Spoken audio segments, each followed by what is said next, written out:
교과서 19쪽입니다. 갑신정변의 배경과 전개 과정에 대해 살펴보도록 하겠습니다.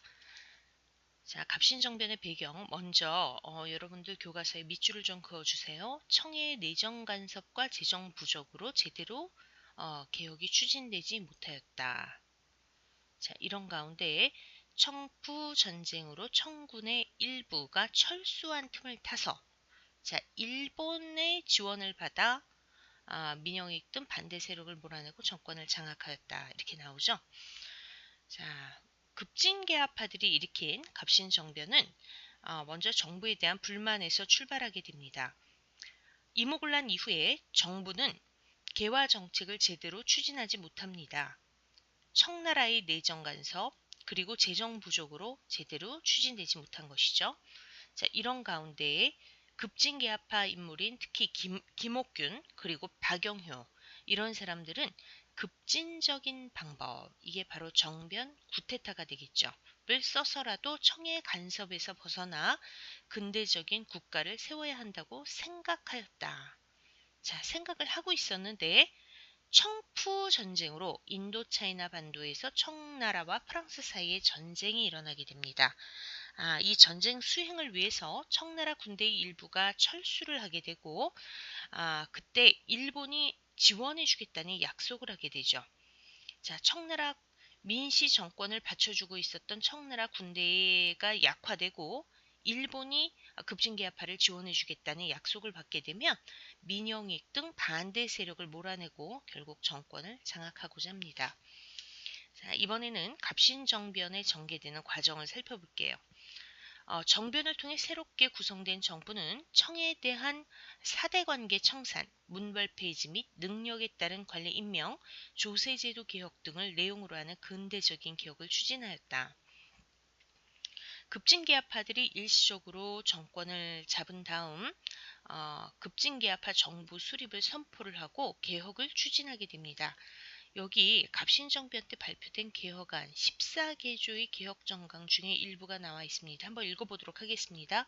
청에 잡혀간 대원군을 곧 돌아오게 하며 종래 청에 대하여 행하던 조공의 허례를 폐지한다. 문벌을 폐지하여 인민평등의 권리를 세우고 능력에 따라 관리를 임명한다. 토지와 관련된 조세제도를 개혁하여 관리의 부정을 막고 국가 재정을 넉넉히 한다. 국가에 해독을 끼치는 탐관 오리를 처벌한다. 각도의 환곡을 영구히 폐지한다. 김옥균의 갑신일록. 자, 여러분들은 청에 대한 사대관계 청산, 이게 이제 반청 세력이라는 거 알 수 있겠죠? 급진개합파, 문벌을 폐지하고 능력에 따른 관리 임명, 평등한 사회를 만들자고 하는 것입니다. 조세제도 개혁, 특히 토지세에 대한 개혁을 주장합니다. 그러나 이러한 시도 또한 청나라 군대의 개입으로 3일 만에 실패로 끝나고 맙니다. 갑신정변은 실패로 끝났습니다. 갑신정변은 자주적 근대 국가 수립을 위한 운동이었다. 여기서 자주적이라고 하는 것은 청나라로부터 독립적이란 뜻입니다. 그러나 일본에 의존하고 급진적인 방식으로 진행되어 백성과 관료의 지지를 얻지 못하였다. 갑신정변이 일어났을 때 그 갑신정변이 시작된 우정총국의 사진 모습입니다. 3일 천하로 끝난 갑신정변, 여기 이제 사진 한번 봐두도록 하시고요. 1번, 자, 10월 17일 밤 정변이 시작된 곳, 바로 우정총국이죠.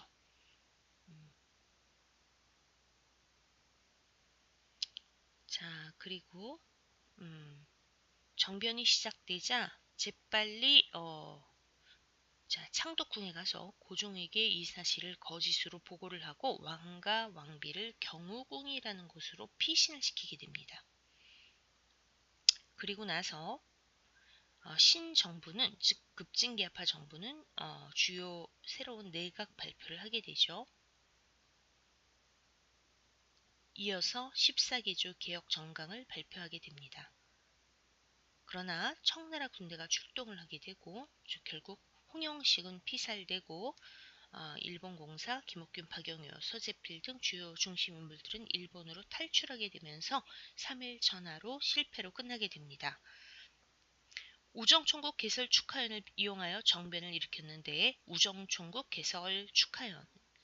김옥균 동은 정변 사실을 고종에게 알리고 고종을 경우궁으로 피신시켰다.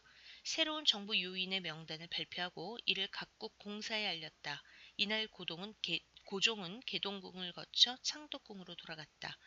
오전에 개혁안을 발표했다. 그러나 청군의 개입으로 정변은 실패로 끝났고 김옥균, 박영효 등은 일본으로 망명하였다. 여기까지 19쪽에 대한 설명을 마치겠습니다.